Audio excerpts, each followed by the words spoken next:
Welcome to Adventures in Consciousness, the interactive show that offers expansive conversation with pioneering new thought teachers and personal real-time guided journeys into the imaginal realm to access your soul's wisdom and discover how to live your greater story. Here is your host, human potentialist, soul mentor, and consciousness guide, Jennifer Ivanko.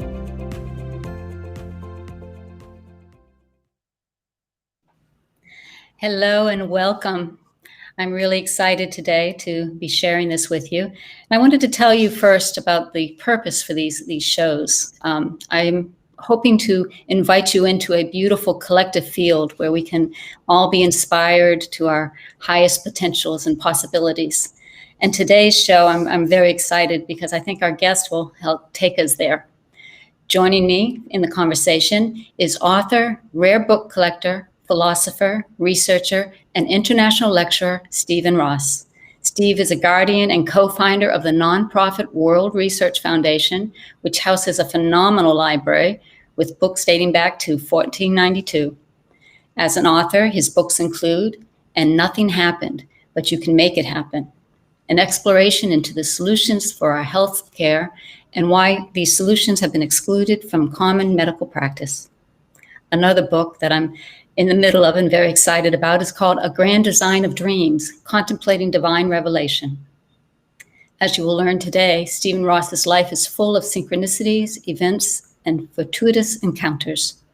And maybe even more important today, I hope that he will inspire you with his stories and his energy so that you can find your own unique soul journey full of synchronicities and flow.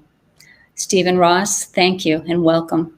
Thank you, Jennifer. I appreciate this opportunity to be sharing with your audience. Thank you. Wonderful. One of the things that I've noticed over, many years and experiences talking to people is that a curious mind is one of the most important parts of these spiritual journeys or these journeys of awareness, not even spiritual, just conscious awareness. Can you tell me a little bit about your journey and where it began? I really have two sources, that would be the best way of expressing it, in my life. One was the health aspect. I was competing at a national level at my university, sustained a knee injury, was sent to the sports physician for the Rams, Dodgers, and Lakers here in Los Angeles, who said I'd have to have surgery or I could never compete again. I was very dejected. I was in my trainer's room at the University at Northridge, and there was a Popular Mechanics magazine next to me, has nothing to do with health. I looked at it. It talked about a technique from Russia. I called Dr. Kurlan, who was the sports physician, asked him what he thought. He said, "Oh no, that's holistic garbage. It will never work." I decided to try it myself. Missed only 5 weeks, resumed my training, and finished 5th in the United States for 100 meters. It placed a question in me. Why did our experts say something didn't work when it did work? And so that began my journey in medicine and alternative medicine. But 4 years later, I met a Cherokee Indian in Southern California who said all my future guidance would come in my dreams. And I remember kind of chuckling because I didn't recall my dreams at all. But 1 week later, and it took a week because I was so excited to go to sleep and have a dream that I couldn't get to sleep and to the state where I could have dreams. But I finally had a dream. And in that dream, and I don't know if we have the time to share it exactly, but I decided to go to what that dream was telling me. And as a result of following through with that dream, after that, I would have 5 and 6 dreams a night, every night, regarding my personality, my likes, my philosophical approaches. And then I began having dreams with telephone numbers. And when I would call those numbers, somebody at the other end would say, "We're waiting for you. We have information for you." So since 23, and I am now 72, I have been guided by dreams that delivered messages to me. Now, if you and I met at a party and I told you that, you might say, hey, that's interesting. But when you can see this library behind and realize it has come as a result of following through with dreams and visions, perhaps you would believe me a little bit more. Yeah, I mean, I can understand that a lot of people have that feeling of not being able to remember their dreams, but there's remembering your dreams and then there's believing in your dreams. And it just, what's the difference? It goes back to trust, Jennifer. And I'm going to quickly tell you that first dream because I think it'll make more sense for people. In my dream, I heard a voice say, "What kind of animal is Steve?" And a finger pointed to a animal picture in the book. Now, before I tell you what it was, I recognized the voice in the dream. It was a teammate of mine on a volleyball team 4 years earlier. So I called Bob and I asked him right when I woke that day, "Bob, is there anything bothering you?" And he goes, "No, why are you asking?" Something made me ask again. And a third time, and he said, "What's your problem?" And I don't know why I said, and I was 23, "I want to be a better person." And then he said, "Do you remember our teammate Harold and what you did to him?" And I thought, "No, I don't." And he said, and this again is Bob talking, "Harold was the 7th player on our team. We only had 6. But when he came in and he made an error on the court, you glared at him. You didn't say anything. You glared." And Bob continued, "Harold and I, after the tournaments, would go and have pizza, and he would throw up because he couldn't win your approval. And I thought you were a real hog." The picture in the book was a hog. Now, it was my bed, my dream. Bob had never said anything. I thought we were very close friends. If I had not called, if I had not pursued because of that dream, perhaps things might have gone the same way, perhaps not. But I trusted. Now, when people have said to me, "Steve, you're different," I go, "No, I'm not. Think of what Nike said. I just did it. Something came through in that dream. I trusted something was there." So what you're alluding to, Jennifer, is bigger.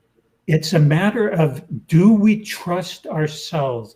Do we give our power just to other people? Or can we believe that we have all of that innate knowledge ourselves without having to go outward? And I think that's beautiful. It's interesting because I think sometimes it's spirit finding a way that we can communicate. And for you, it was dreams and then trusting the dreams. Yes. For someone else, it might be synchronicities or signs they see out in nature. But it's just a matter of finding that way for yourself of how to communicate, right?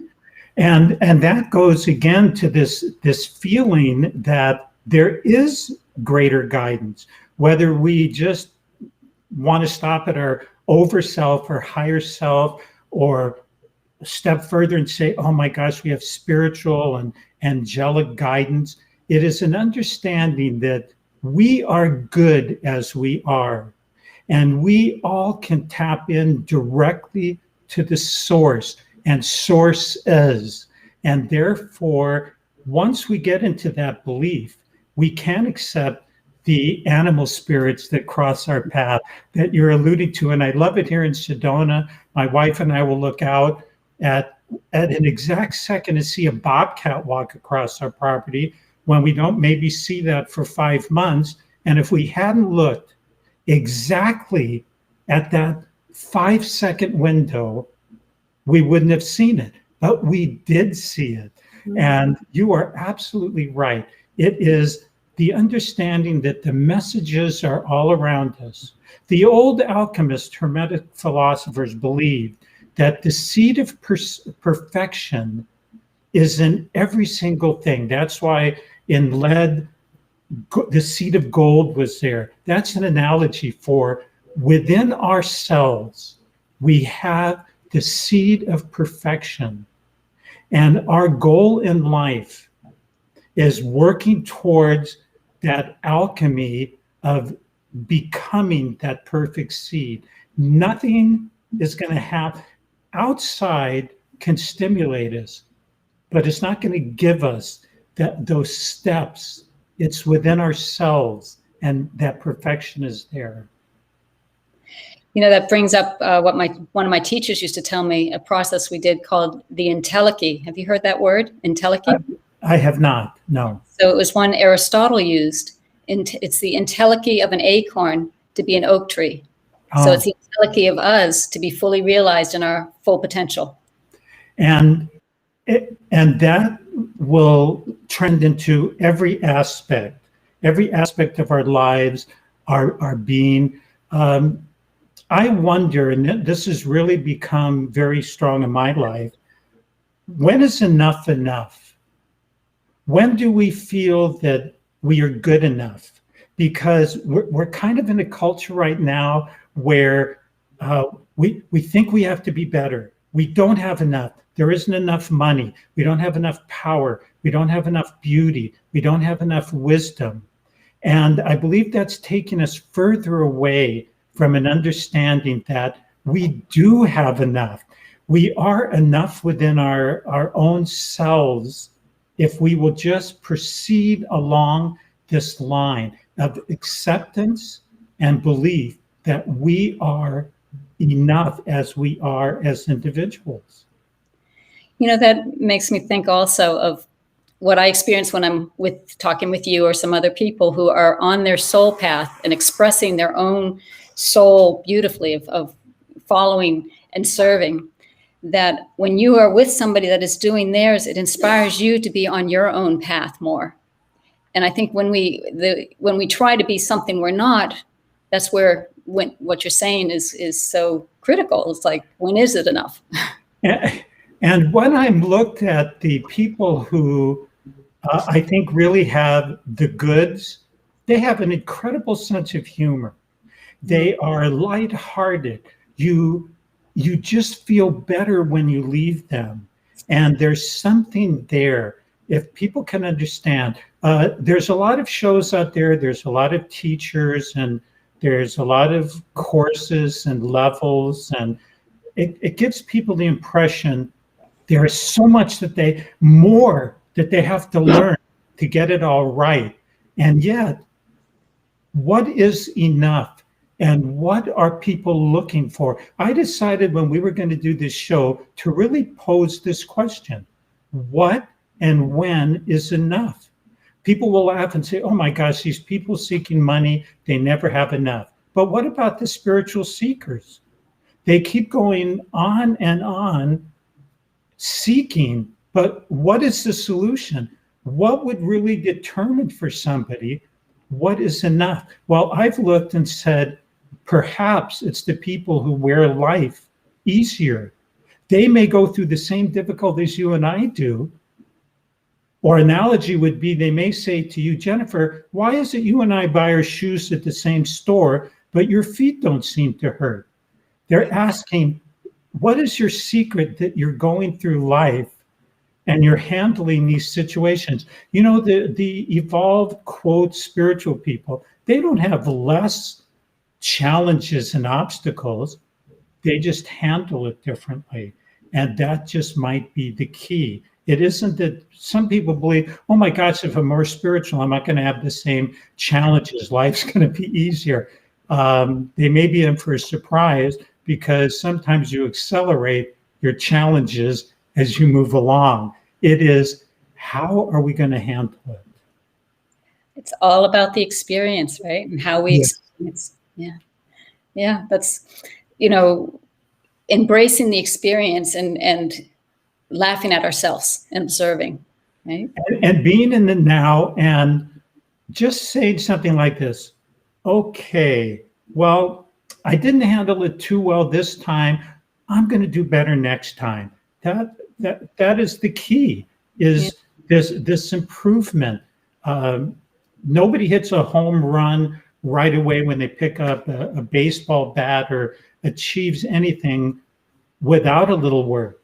Now, I have to preface that by saying belief systems and our intent are very, very important. If our intent is to be the best type of person, that is a mentality. That is the creation of an environment where you watch what you're doing and who you are. It becomes your philosophy of life.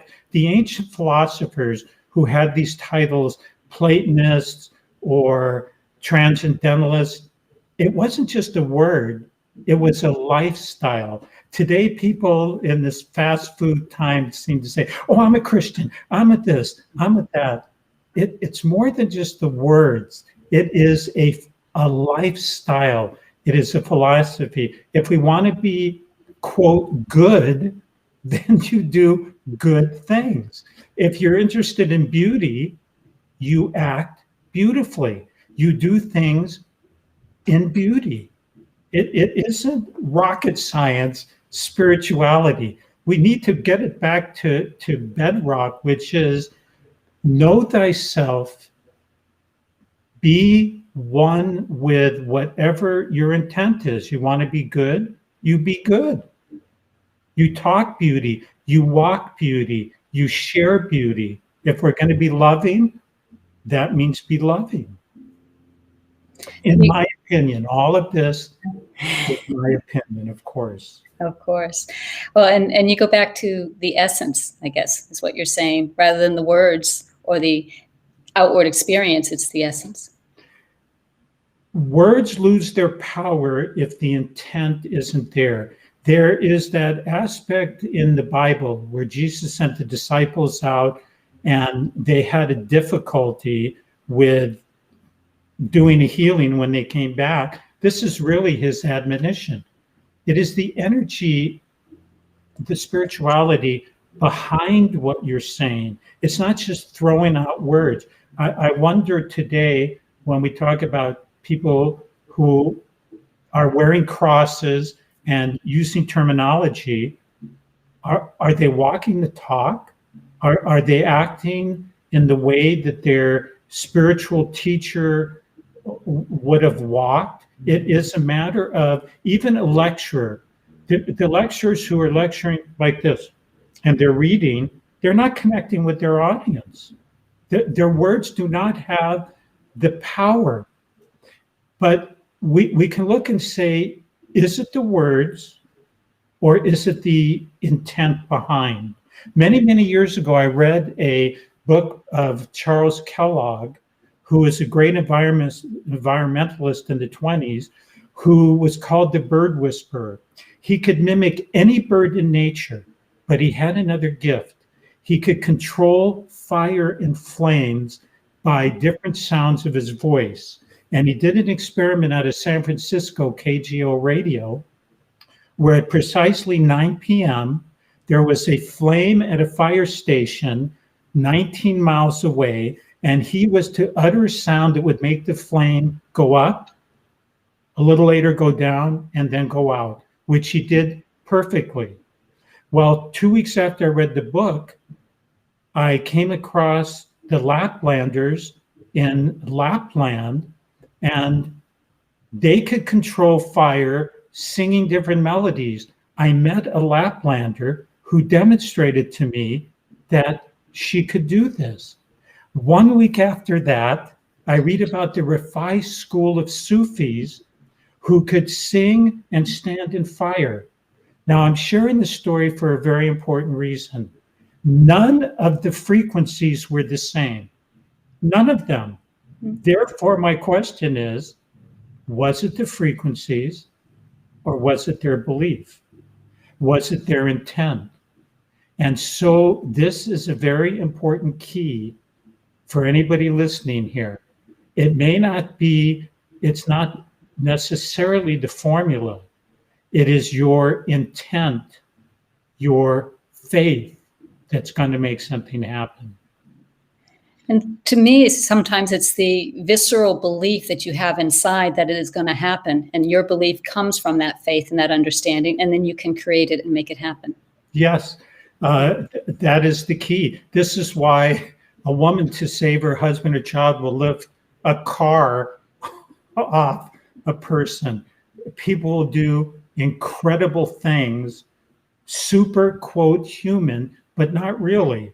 Just in our parlance, it seems unusual because they are looking at what they want as an end result rather than how to get there. Here, I want to be sharing these keys in this short time with people. Don't look at the how. Look at what you would like to achieve and know that that's going to happen. Let the universe decide how it is going to get you where you want to go, because nothing is impossible for those who what? Believe. That's like the race car driver that's supposed to look where they want to go and not at the tree they don't want to hit. That is good. That is very good. That's true. Right. You know, I want to spend just a couple of moments because that library is behind you and it's so beautiful. And you had a lot of synchronicities to create that library, as you mentioned in the beginning. Yes. Is there one story that is more exciting or most fascinating that comes to mind about? Wow, I have 15,000 stories here, but what would come to mind is one day I had a dream. I was living in Southern California, and the dream was of a bookstore, a real bookstore called the Bodhi Tree Bookstore. Yes. I was to go to the used book section, go to a shelf of books, and reach my hand behind the books, and there would be something there. Now, at that time, I was researching the use of color in healing. Well, I couldn't wait. It was Friday, Saturday morning comes. I jetted down to the Bodhi Tree, went to the used bookstore, went to the bookcase, put my hand behind, and completely out of sight was a book, New Light on Therapeutic Energies. I looked at it. First, I was in shock that a book was really there. I opened it up, and it said out of print, and there was a price there, and I thought, oh my gosh, this must be expensive. But I went to the checkout stand. It was inexpensive. I opened it up, and it had an article about a color practitioner, Dinshaw Gadali, that I was interested in. But 2 chapters later, talked about something called the Rife Universal Super Microscope from the 1930s. And that stimulated my interest in the super microscope, where they discovered frequencies to destroy 60 diseases and illnesses. Wow. And within 1 year of that book, I ended up possessing this universal microscope from the 1933, that nobody on the internet knows where it was then or where it is now, but it came as a result of that book. Wow. There are 20,000 stories here. Every one of these either came through dreams or visions or experiences, but that was a very big one. Wow, beautiful. Thank you. There's something I read that you wrote that said, going beyond the books we read, nothing is absolutely accurate, but they can stimulate us, and I would say inspire us to our own research. Yes, and it goes back, Jennifer, to our whole conversation of what is reality, what is truth, what is relative truth, what is absolute truth. Basically, in this sphere, everything is relative truth. It's relative to our perception. It's relative to our upbringing, to our beliefs, but that doesn't make it absolute truth. So we can be stimulated, but we should come to a point where we don't just accept what somebody else has written. There was a great philosopher alchemist named Paracelsus in the 1500s. Let no one belong to another who can be his own. Now, that is very profound because, yes, other people can stimulate us, other people can get us excited, but that is their experience, their perception. The greatest gift we can have is our own intuition and understanding. And yes, let people stimulate us, but not necessarily be our guru or the ultimate, because they journeyed as far as their journey. But that doesn't mean it's yours or mine or anybody in your audience. The sky, literally, it's unlimited. And in this day and age, when we have people coming in with really great gifts, there is no telling where they're going to lead us. Hey, this library is filled with the ancients, and I happen to resonate with them because they're truths that have lasted for thousands of years. But what's coming, our world today, is different than the world back then. And if we trust ourselves and realize that everybody in your audience is unique, and they're going to come bring things in their unique way, they're going to express in their unique way, be open to that. Be open to anything that may come, because this is how we progress. The seed of perfection is stimulated not by rote and routine, doing the same thing over and over. It is from breaking boundaries, from transcending limitations. From infinite creativity, right? From yes, looking into that imaginal realm, which is just beyond fantasy, because fantasy has all that information, like in your library and all that. We just kind of rehash all of what's known. But when you step beyond that, which we uniquely do on our own, into something that's imaginal, then you come into new possibility. And imagination was considered by the ancient Greeks to be the greatest gift of God. Now, unfortunately, the word imagination has come down to our era as, oh, it's fantasy. It was just someone's imagination. That is false. That is wrong. It's the same thing that happened with the word magic. In the ancient days, magic was an understanding of nature. Unfortunately, some of the religions made it, it's bad, it's horrible. But the same thing happened with the word imagination. With imagination, there is no boundaries. We can transcend everything. Einstein had much to say. With imagination, there are no limits. You can go to the wherever. And so it's exactly what you're saying. That imagination takes us from being tethered to the earth plane and tethered to our limitations to be unlimited. That's the world I want to live in. Thank you, Steve. It's been such a pleasure to talk with you about your journey, about what your synchronicities in your library. I sure hope we can have another conversation again in the future. Absolutely, Jennifer. And again, I want to thank you very much. I'm always appreciative. I usually work one-on-one, but I'm appreciative of shows when we can share information with people. So again, thank you very much. Thank you. So Stephen Ross has been working with, as I mentioned, the World Research Foundation, which you can find at www.wrf.org, or you can check out his YouTube channel, which is Less Complicated with Dr. Stephen A. Ross. He's got over 80 videos and presentations there. And then, of course, lesscomplicated.net for a listing of his books and other philosophical writings. Once again, thank you. Thank you. You're listening to Adventures in Consciousness, The Conversation. I'm Jennifer Ivanko, and stay tuned because we're going to have our experiential part of our show coming up next. You might want to have a journal ready because there'll be some writing probably. So for now, go back to break. Thank you again. Real Conscious Connection. Om Times Radio. IOM FM.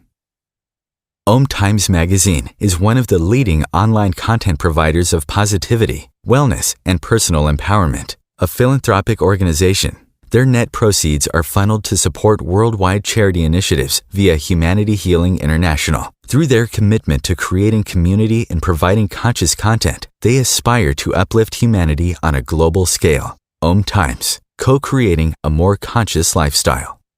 Hello, I'm Sandy Sedgbeer, host of Om Times Magazine's flagship radio show, What is Going Om. My passion is sifting through information, research and innovations from new thought teachers, speakers and researchers pushing back the boundaries of what we know about life, energy, metaphysics and the universe. I love shifting perceptions about who we are, why we're here, and how quickly impossible becomes normal when we open our minds, expand our awareness, and accept that the only limits that exist are those we place upon ourselves. So if you're the kind of forward-thinking, eager investigator of what lies beyond the current reality that most perceive, why not make a date to come play with me in the field of possibilities at 4 p.m. Pacific Time, 7 p.m. Eastern Time every Thursday, and together we can discover what's really going on.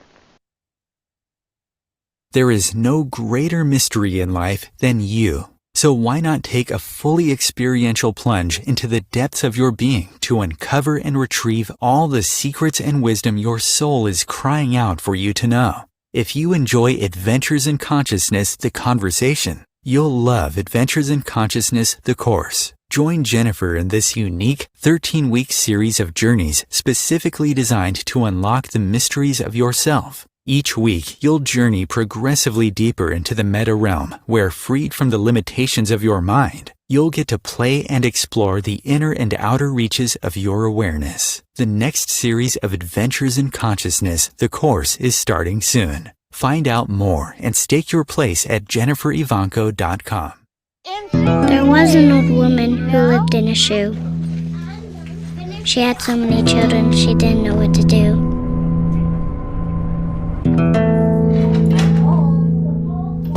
She gave them some broth without any bread and kissed them all soundly and put them to bed. Hunger is a story we can end.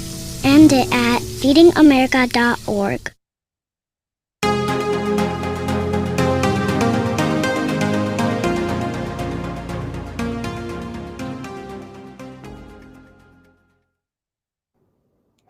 Welcome back. I'm eager to start with our meditation journey, the experience portion of our show.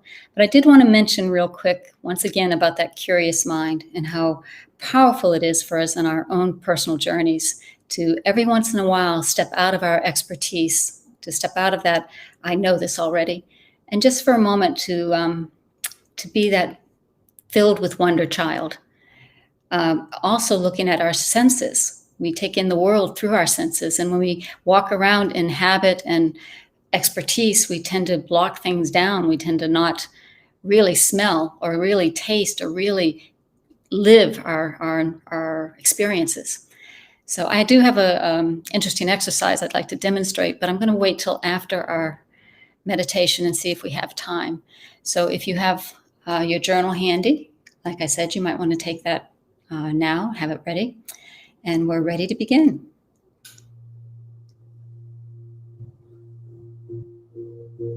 So now I invite you to close your eyes and begin to make yourself very comfortable, relaxing just as fully as you can. And for a little while now, let's bring your awareness to your breath.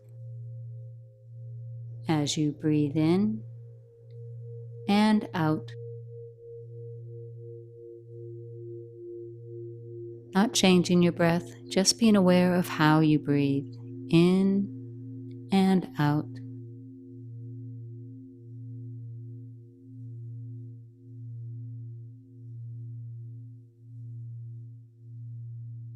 Noticing the air as it passes your nose.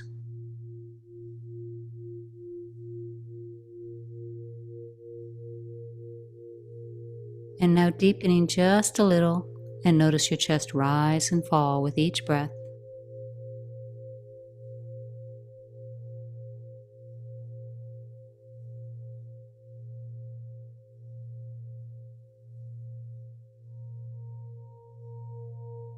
And now let's deepen into those long, slow belly breaths in through the nose.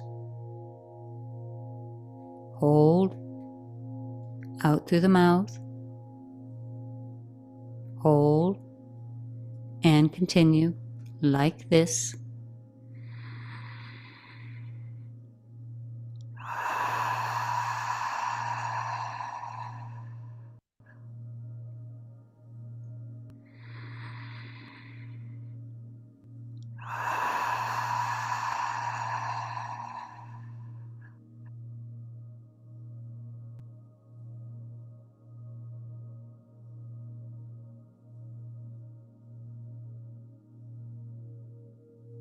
As you breathe in, imagine breathing a sky blue energy, a sky blue color, filling your body with that prana.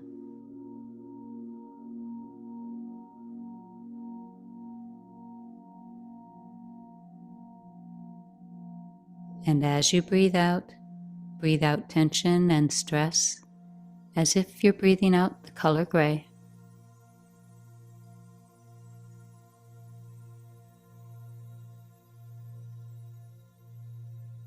Each breath in, a gentle wave of that prana, that sky blue energy.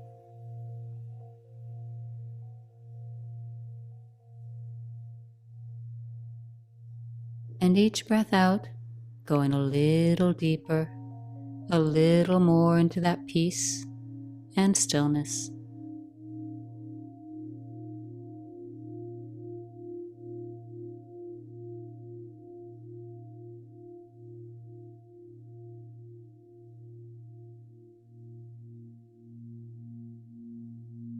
And as we breathe these deep prana breaths, I invite you to consider those beautiful soul questions. The first, who am I? Who am I?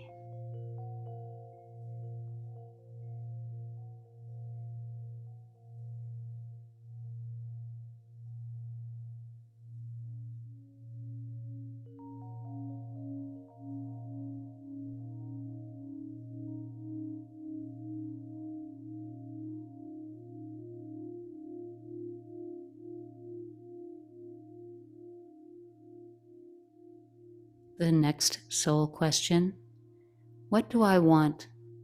The answer may be material, ethereal, physical, emotional, spiritual, whatever you would like to see fulfilled in your life.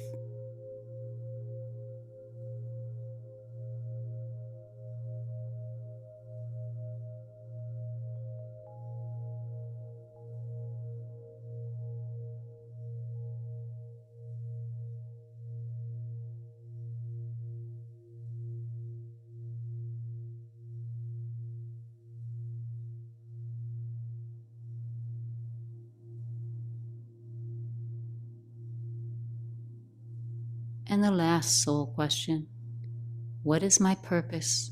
How do I serve?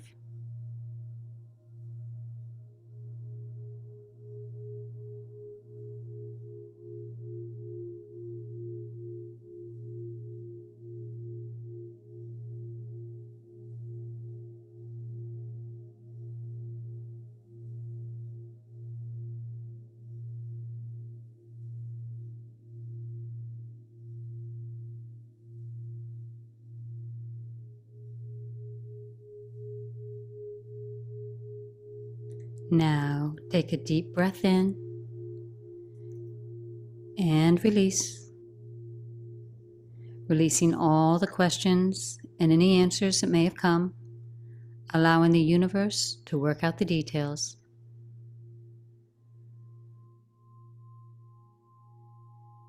And continuing with your eyes closed, listening to my voice, be deeply relaxed and listen just upon what I say to you, very fully aware of the words and aware of what you experience when the words are spoken.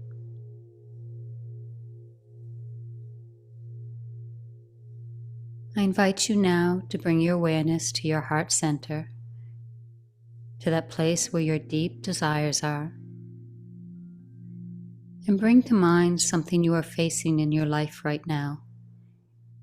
Some question or challenge, can be big or small, could be a project, a relationship, a way of being.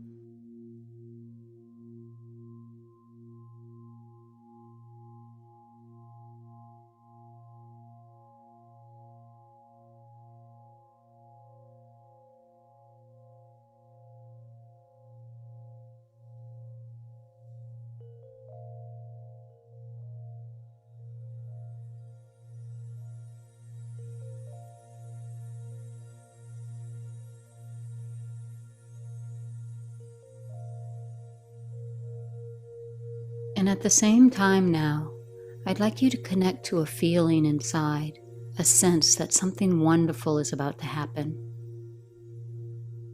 Imagine, like a child, you can delight in the anticipation of finding something new. Holding that knowing in your heart, open to the curiosity, to the wonder.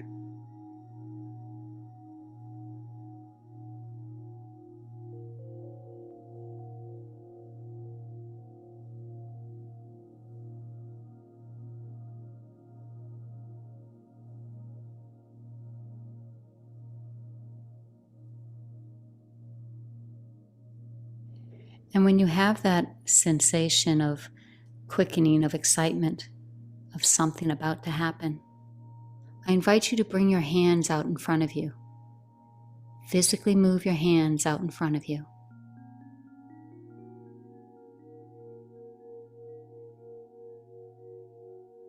And receive into your hands an object, a symbol. This object, whatever it is, has the power to unlock seated potentials and deep wisdom within you. To be activated, simply explore this object with all of your inner senses. We're going to start with a sense of sight. As vividly as you can, imagine what this symbol, this object, looks like. Allow for any impressions to come to you, exploring the shape, the size, the color. If you have a journal handy, you might even want to write down your impressions.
Now imagine touching the object.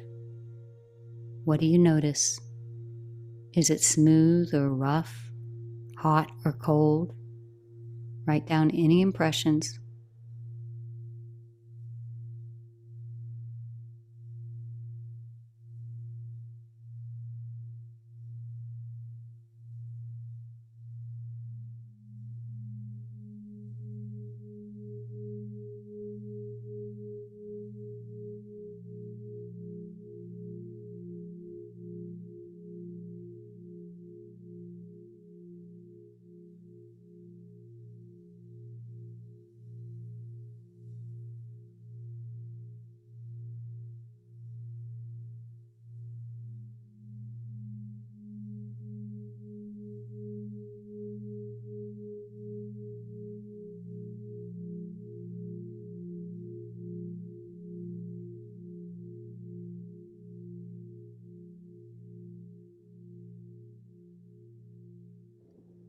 Now sound. Listen to your object. Do you hear words or music or is there silence?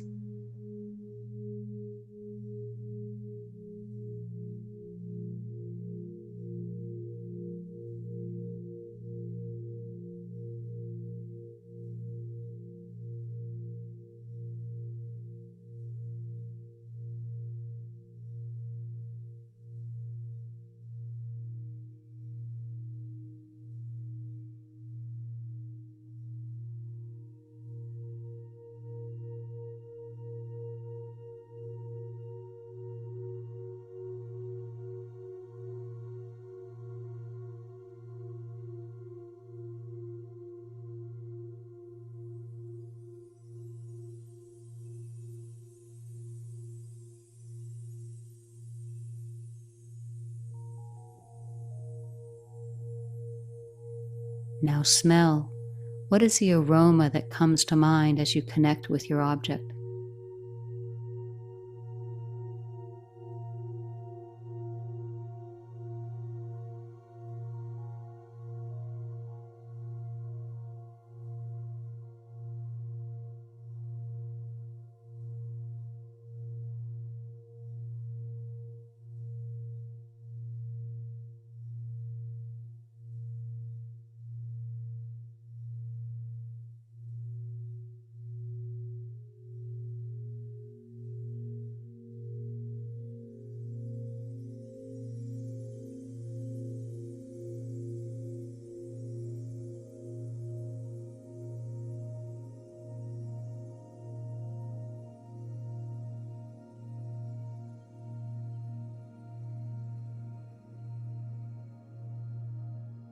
And now taste.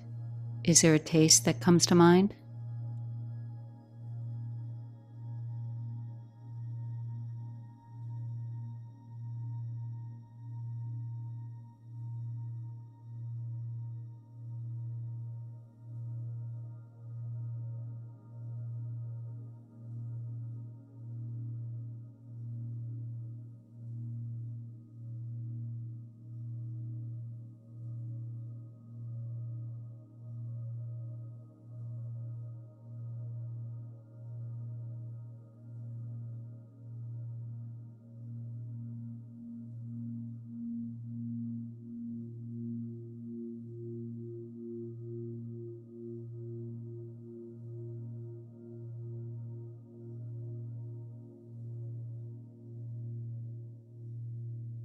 And now for a moment, observe your feelings about this object and write those down.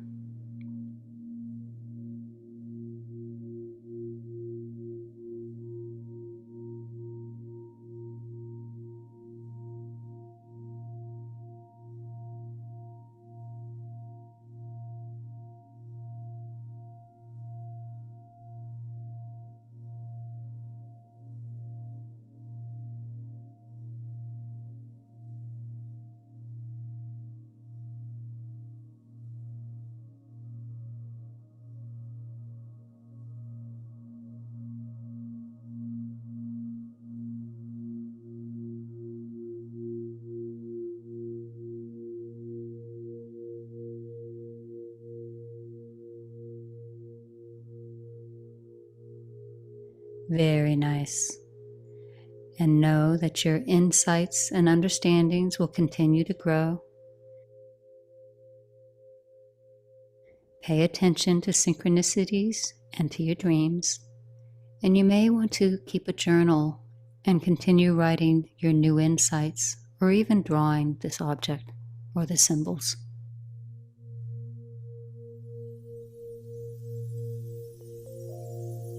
For now, let's take a deep breath in and release, releasing the object into your energy field and bringing your awareness back to your breath. Following your breath now back into your body, into this place and time. And begin to move your fingers and your toes, stretching just a little. Imagining a beautiful, warm, red energy that flows down over your body, bringing such comfort and warmth, and delighting once again how wonderful it is to have this body as you breathe in and out, stretching just a little more. And when you're ready, slowly opening your eyes and coming back.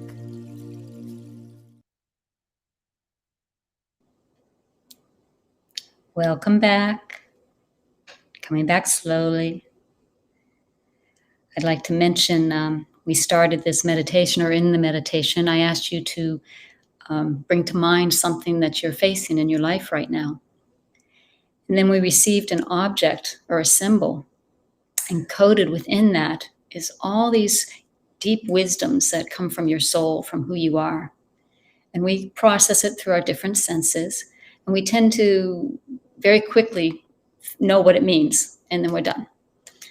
And I invite you to spend some time with what you've written or what you saw or felt or experienced, and allow it to unwrap a little bit more. The information comes to us at a very surface level, and then it kind of starts integrating, and it becomes, we're receiving it on so many different levels. And there's patterns and synchronicities that can all be unraveled and opened up and bring you more insight.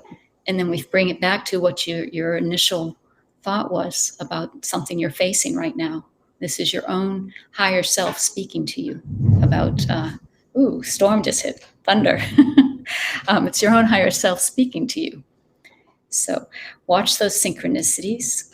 If you were writing in a journal, you can actually bring your hand and actually touch where you were writing and take a few deep breaths and go back into that space and ask questions.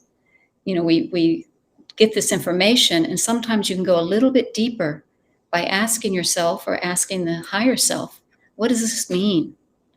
What does it mean? And then just write some more. Or draw and maybe turn the object over in your mind and draw the backside of it. Just be curious. These are just all ways to open up to a little bit more, a little deeper. So if you like these journeys, I encourage you to join me tonight. We have a free opportunity to taste Adventures in Consciousness, the course. We're going to be starting a new group soon. And these groups, you travel with a collective, a group of people that will be doing the same journeys with you for the next few months. And we go through the different levels of self.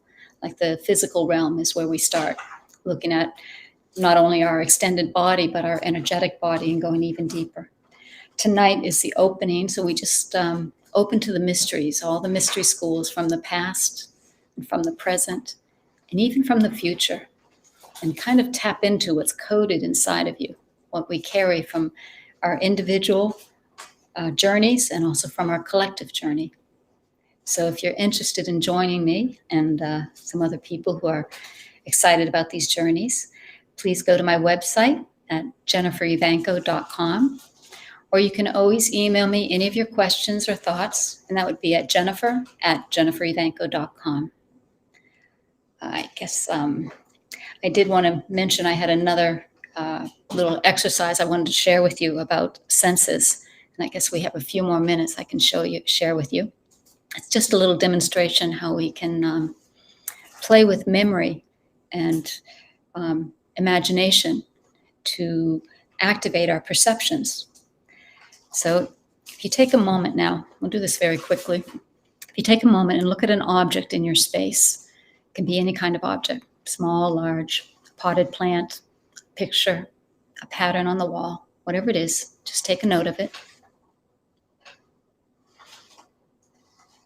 Okay, so now I'd like you to close your eyes.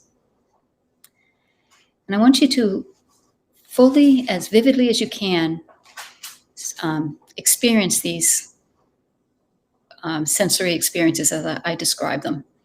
Just vividly bring all your senses into it. We're going to start with imagining that you're standing on a beach and you can feel the sand, wiggle your toes in the sand. And then feel the breeze on your cheek. Hear the water lapping. Feel the sun on your face. And take a moment now and move scenes. Imagine your favorite meal laid out in front of you. And actually hear your silverware touching the plate as you take a bite. Imagine the colors, smells, the taste. Actually swallow.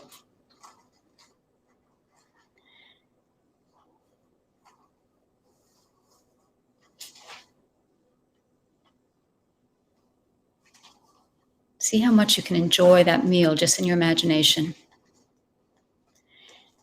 And when you're done, open your eyes again and look at that object and see how it's changed. And I'm going to leave you with that game. You might want to go a little bit deeper, but I'm running out of time.